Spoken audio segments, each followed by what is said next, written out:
नमस्कार,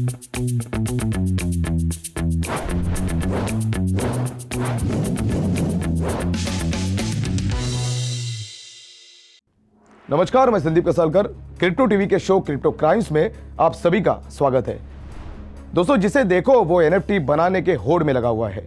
आम हो या फिर खास, एक्टर हो या फिर स्पोर्ट्स पर्सन, सभी नए जमाने के साथ बने रहने के लिए एनएफटी क्रिएट कर पैसे कमाने के नए जरिए का फायदा उठा रहे हैं। और यही वजह है कि एनएफटी की दुनिया तेजी से बदल रही है और दुनिया भर के मौजूद लोग इसकी तरफ आकर्षित होने से खुद को रोक नहीं पा रहे हैं। इसका सबसे बड़ा उदाहरण मार्च 2021 में एनएफटी स्टोर के नाम से सस्पिशियस लुकिंग डोमेन रजिस्ट्रेशंस की संख्या में लगभग 300% की बढ़त है। इस तरह से एनएफटी मार्केट प्लेस में अगर किसी को पार्टिसिपेट करना है तो सबसे पहले उसका एक्टिव क्रिप्टोकरेंसी वॉलेट होना चाहिए। और यही वही जगह है जो एनएफटी होल्डर्स को नए रिस्क की तरफ लेकर जाता है, क्योंकि अटैकर्स किसी भी होल्डर्स के क्रिप्टो वॉलेट में मार्केट प्लेस अकाउंट के जरिए सेंध लगा सकते हैं। जैसे कि सभी जानते हैं कि बेहद शातिर हैकर्स अब तक एनएफटी मार्केटप्लेस ओपनसी के डिस्कॉर्ड सर्वर में भी घुसपैठ कर चुके हैं। ऐसे में पलक झपकते ही एक गलती और उनके निशाने पर आना बेहद आम है। इस तरह कुछ नई तकनीक तो कुछ अभी भी पुराने फिशिंग तकनीकों का इस्तेमाल करके होल्डर से उनके फंड्स ट्रांसफर कराने से लेकर क्रेडेंशियल्स हासिल करने के लिए इस्तेमाल कर रहे हैं। तो चलिए एनएफटी सिक्योरिटी रिस्क में इजाफा करने वाले उभरते खतरों के बारे में गहराई से बात करते हैं। तो सबसे पहले है पुराने जमाने की फिशिंग स्टाइल और एनएफटी धोखाधड़ी। दोस्तों, नए जमाने के खिलाड़ी भले ही कितने ही समझदार और सतर्क क्यों ना हो, लेकिन कई बार पुराने तरीके भी उन्हें चकमा देने के लिए काफी होते हैं। हाल की बात करें तो फरवरी 2022 में स्कैमर्स ने हमले के दौरान चोरी किए गए 254 टोकन्स के साथ ओपनसी यूजर्स से सैकड़ों एनएफटी चुरा लिए थे। हैकर्स द्वारा हासिल किए गए एस्टिमेटेड वैल्यू की कीमत $1.7 मिलियन से ज्यादा आंकी गई थी, जिसे महज 3 घंटे के समय में अंजाम दिया गया था। इस दौरान ओपनसी सीईओ डेविन फिंजर ने ट्वीट के जरिए बताया कि पीड़ितों को टोकन के ट्रेड के लिए एक ऑनलाइन कॉन्ट्रैक्ट पर साइन के नाम पर धोखा दिया गया था। दरअसल कॉन्ट्रैक्ट ऑर्डर पूरी तरह से ब्लैंक था और यही वजह थी कि जिसने हैकर्स को एनएफटी ट्रांसफर करने में सक्षम बनाया था। दूसरी तरफ एक नकली एनएफटी स्टोर साइट भी मौजूद है जो सोशल मीडिया के जरिए अपने शिकार की तरफ तलाश करता है और बड़ी सफाई से धोखा देने की कोशिश करता है। अब बात करते हैं क्रिप्टो वॉलेट सिक्योरिटी क्रैकिंग के बारे में। कई बार स्कैम से बचने के लिए होल्डर्स किसी भी फिशिंग स्कैम्स के झांसे में नहीं आते, लेकिन तब क्या जब कोई आपको फ्री एनएफटी दे और वो भी बतौर गिफ्ट। और यह वो छोटी सी गलती जिसे एक्सेप्ट करने के साथ कोई भी आपको मुश्किल में डाल सकता है।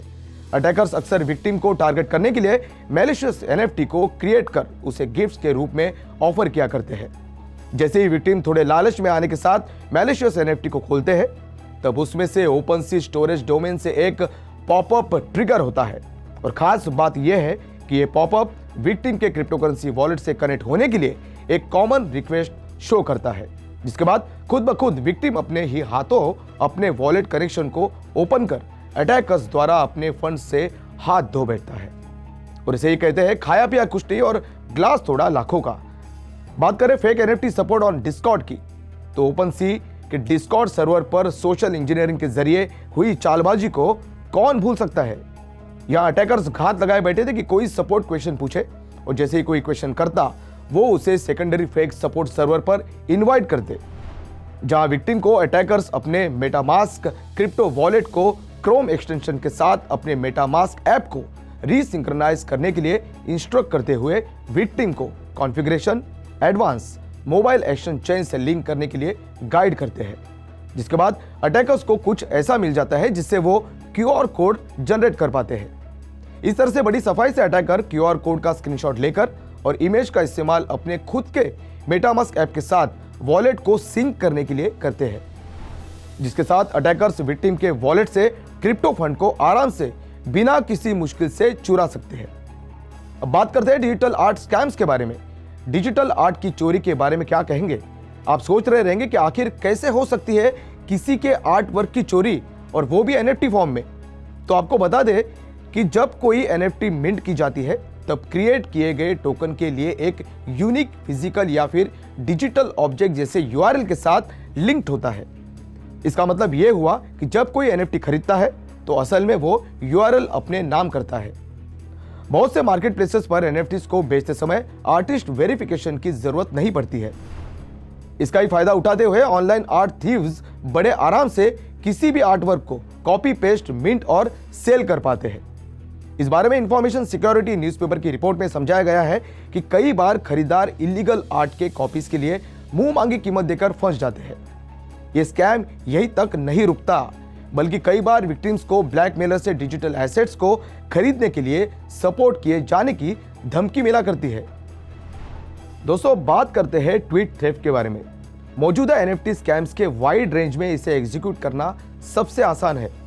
एक automated NFT tweet mining bot automatically रूप से ट्वीट्स को एनएफटीज में कन्वर्ट कर सकता है। अगर आपको लगता है कि ट्वीट्स किसी काम के नहीं होते हैं, तो आपको ट्विटर फाउंडर जैक डॉर्सी का पहला ट्वीट याद ही होगा, जिसे $2.9 मिलियन के बराबर बेचा गया था, जबकि अब उसे पहले से 16 गुना ज्यादा यानी $48 मिलियन से ज्यादा में बेचने के लिए फिर से ओपन रखा गया है।